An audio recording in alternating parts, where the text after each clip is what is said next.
महाराज,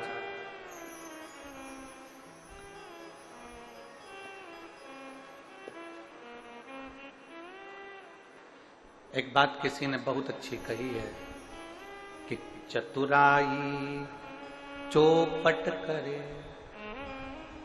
चतुराई चौपट करे, ज्ञानी गोते खाए, भोले भाले भक्त को नारायण मिल जाए।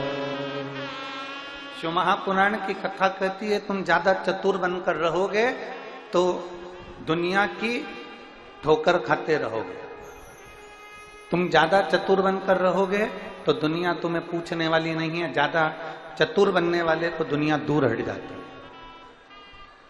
तुम ज्यादा ज्ञानी बनोगे, मैं बहुत ज्ञानी हूं, मेरे पास सारे शास्त्रों का ज्ञान है, मेरे पास सारे वेदों का ज्ञान है, मैं ये जानता हूं, मैं 10 तरह की भाषा जानता हूं, मैं 5 तरह का व्यवहार जानता हूं, मैं ये जानता, मैं वो जानता, सब कुछ तुम जानते हो,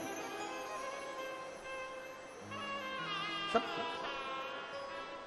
तुम ज्यादा ज्ञानी बनोगे तो जगत में केवल गोते खाते रह जाओगे। कभी यहां गिरोगे, कभी वहां गिरोगे, कभी इससे भिड़ोगे, कभी उससे भिड़ोगे, कभी इनसे मिलोगे, कभी उनसे मिलोगे कि हम ज्ञानी हैं, हम जगत में गोते खाते रहे। शिव महापुराण की कथा कहती है चतुराई चौपट करे, ज्ञानी गोते खाए, और भोले भाले भक्त को मेरा नारायण मिल जाए।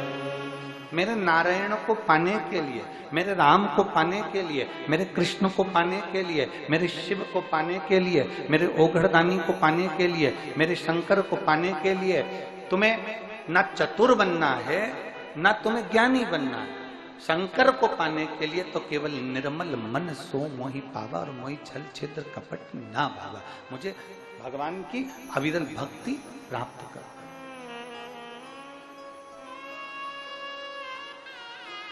इसको भी करो, केवल एक का कर दो बहुत। मुझे भगवान की अविरल भक्ति को प्राप्त करना। जितने भोले बनकर आप भगवान को प्राप्त करना चाहेंगे, भगवान उतने भोलेपन से आपको मिलेगा।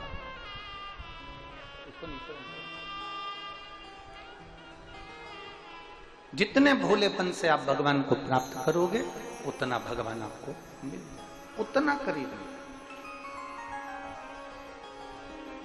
कोई कह दे तुम तो अज्ञानी हो, तुम पढ़े लिखे नहीं हो, तुम ढोर हो, तुम प्रसन्न हो जाओ।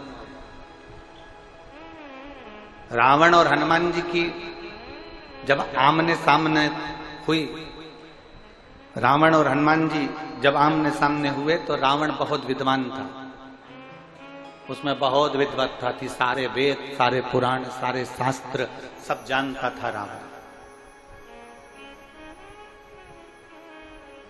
रावण को सारा ज्ञान था क्योंकि वो विद्वान था।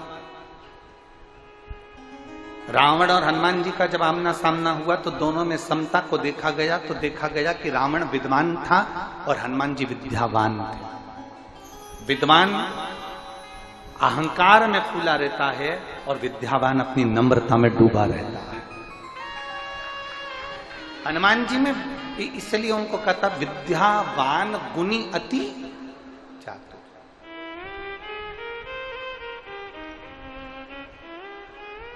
ज्यादा चतुर बनोगे भगवान से दूर हो जाओगे।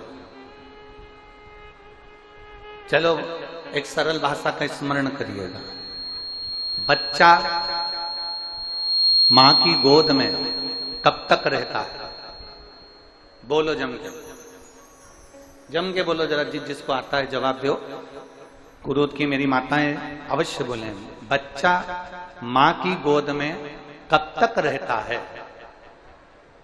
बोलो बोलो जम के बोलो जरा। है? जब तक चल नहीं सकता तब तक। अब बीच वाली जीजियां बोलो जरा। इधर वाली ने तो कह दिया कि जब तक वो चल नहीं सकता तब तक मां की गोद में रहता है। अब तुम बोलो, बच्चा मां की गोद में कब तक रहता है? शिव महापुराण की कथा कहती है, जब तक बच्चा खिलौने से खेलना चालू नहीं कर देता तब तक वो माँ की गोद में रहता है। जिस दिन माँ ने उसके हाथ में खिलौना पकड़ा दिया, उस दिन माँ अपने बच्चे को खिलौना पकड़ाकर जमीन पे सुलाकर अपने काम में लग जाती है। बोलो सही है कि गलत? अरे बोलो तो जम के। बच्चे ने गुनगुना पकड़ा, माँ ने उसको जमीन पे सुलाया। बच्चे ने एक छोटा सा कागज का टुकड़ा पकड़ा, उससे खेलना चालू करा, माँ ने उसे जमीन पर सुलाया। बच्चे ने किसी खिलौने से खेलना चालू करा, माँ ने उसको गोदी से उतारकर जमीन पे सुलाना प्रारंभ करा। बच्चा जब तक खिलौने से खेलना नहीं जानता, बच्चा जब तक खिलौने को हाथ में नहीं पकड़ता, बच्चा जब तक खिलौने में अपने मन को नहीं लगाता, तब तक बच्चा माँ की गोद में रहता है।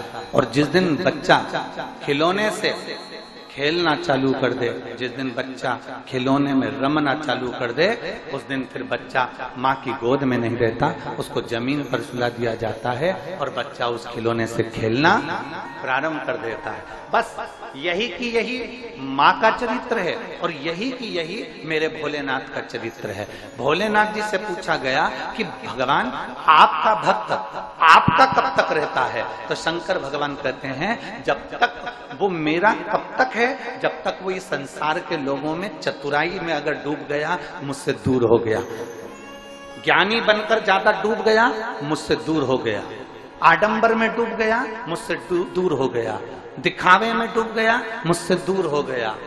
भ्रांतियों में डूब गया, मुझसे दूर हो गया। भगवान कहते हैं, जो जैसे बच्चा माँ की गोद में रहे और माँ उसको खिलौना पकड़ा और वो ना पकड़े तो बच्चा माँ की गोद में खेलता रहता है, उतारती नहीं माँ उसको। उसी तरह भगवान कहते हैं, संसार में जो डूब जाता है, भगवान कहते हैं उसको मैं दूर कर देता हूँ, और जो संसार में नहीं डूबा वो मेरा।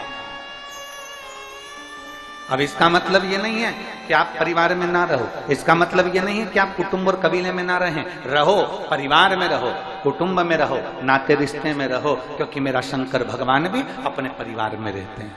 मेरे भोलेनाथ माता पार्वती जी के साथ रहते हैं, मेरे भोलेनाथ गणेश जी के साथ रहते हैं, मेरे भोलेनाथ अपने पूरे परिवार में अपने साथ में निवास करते हैं। आप भी अपने परिवार में रहो, बस इतना याद रखो कि किसी को धोखा ना दिया। परसों की कथा, किसी को अपशब्द ना कहा, किसी को ताना ना दिया जाए, किसी को आड़ी तड़ी बात ना कही जाए, किसी को गाली ना दी जाए। आओ भगवान के करीब।